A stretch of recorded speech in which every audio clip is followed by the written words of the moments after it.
za 2008 2009 hari abasore bitwaga ngo MOP Master of the Prison b'Igikondo bigeze kujya muri show i Musanze urumva bagiye muri show i Musanze bari batumiwe n'uwita MC Jalil yari umujama wari ugezweho i Musanze byatari kuri radio ebana atwika bya danje sibyo noneho MC Jalil aba MOP ntiyabishyura muri show bagiye gutaha ngo bagaruke i Kigali baramufata bamushyira mu modoka yabo ngo mpaka bishyushye uri kumva Paxson aza kuza kubahamagara kuri telefone nabwo ati se ko twumvise ngo mwafashe MC Jalil muramutahana ngo mpaka ngabishyuye bimeze bite baramubwira ngo kuri radio live abo bitwa aba M what kwa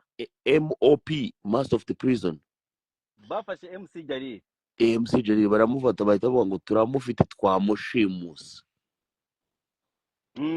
zizire mu byumva bamushimuse nukuvuga ko bamukidnapping urakoze cyane so gushimuta n'ugukidnappinga mu kinyarwanda cyiza direct translation y'icyongereza no gukidnapping noneho uzi ibintu byaje kubaho se naguterekeyemo akantu mo hagati kavuga ngo byari live kuri radio mu Rwanda nta muntu ufite uburenganzira bwo kuba yashimuta mugenzi we ndetse ikintu bita gushimuta mu Rwanda ntikibaho iyo rero bumvise umuntu wabikoze kandi urimo uranabyigamba yuko yabikoze baba bagomba kumenya ahantu uri urumva naho uherereye kugira ngo batabare uwashimuswe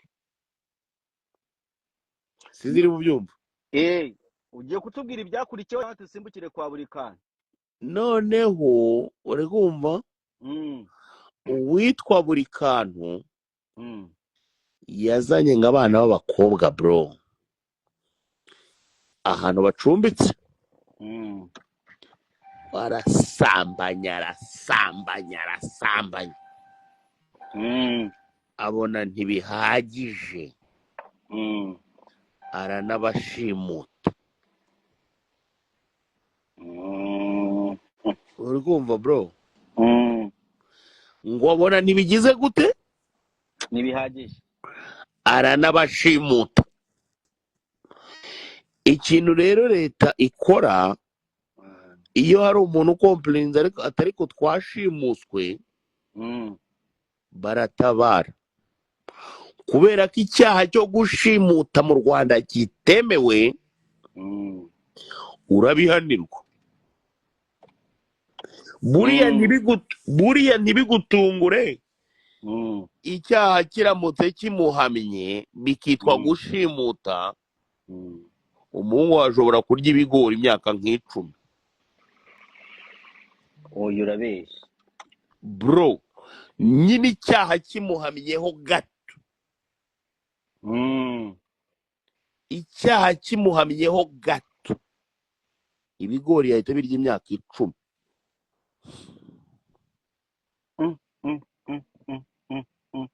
buri nguni we ntibamutwaye batwaye icyo bita buri kantu kimwe gisa nk'umutanga ariko cyangwa ukuntu urimo urambesha urimo uratwika kubera buri kantu ntabwo mwumvikana urabizi ko buri kantu ntabwo mwumvikana umva kuba ntumvikana nawe kuba tunumvikana ibyo ngibyo rwose nta naho bihuriye n'icyaha yakoze ikindi kandi ruriya Rwanda rwari rukwiye biriya bintu mo gake njye simwifuriza kuba wenda yafungwa nk'iyo myaka yose ariko akantu nk'ako ngako ko guhwitura kari gakwiye uziko cyajyaga gitekereza ko urumva k'igihugu ari nk'imbuga y'iwabo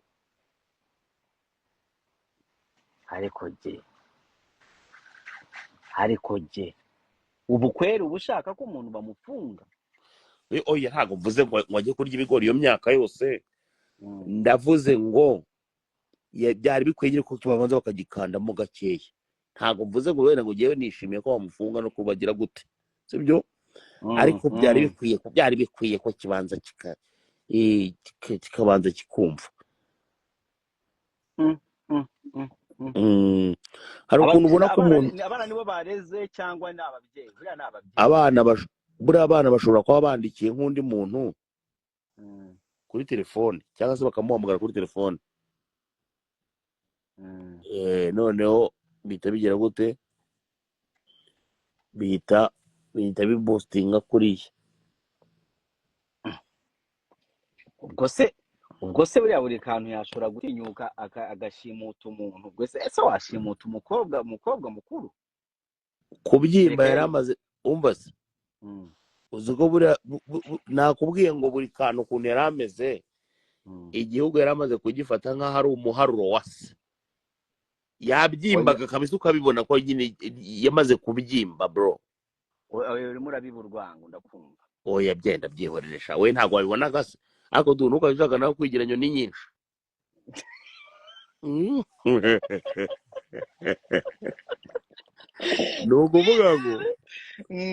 ni ukuvuga ngo hari imikino umuntu akina niyo adashobora gukina. baragira bati ari ibikino bidakina bijya mu nka. uri kumva? hari ibikino bidakina bijya mu nka. iyo ubikiniye mu nka ni ukuvuga ngo bahita bagucyamura. ya ngo ni umushumba agira, ya ngo ni umushumba bafite, ayigucyamuza amatwi bro, bakagucyamura amatwi bakayacyamura.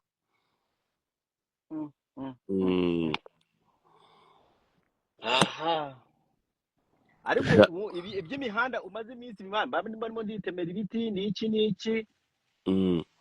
nka imihanda nkabona ibintu bimwe, nkabona nkagushaka nkabura hari amakuru arabura n'iki noneho njya kwisangira ngo nuza wa mugabo wa wundi ufite ururimi rumuze mu kanwa ari kumwe ngo ni faza,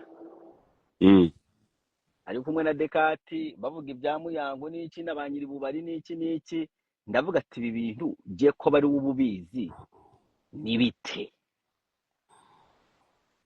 bya Muyango na nuzo na DJ Sonia. urumva ikintu kimwe kiba gihari Dumba, bya Muyango na DJ Sonia. inkuru utarayivuga je sinyemera.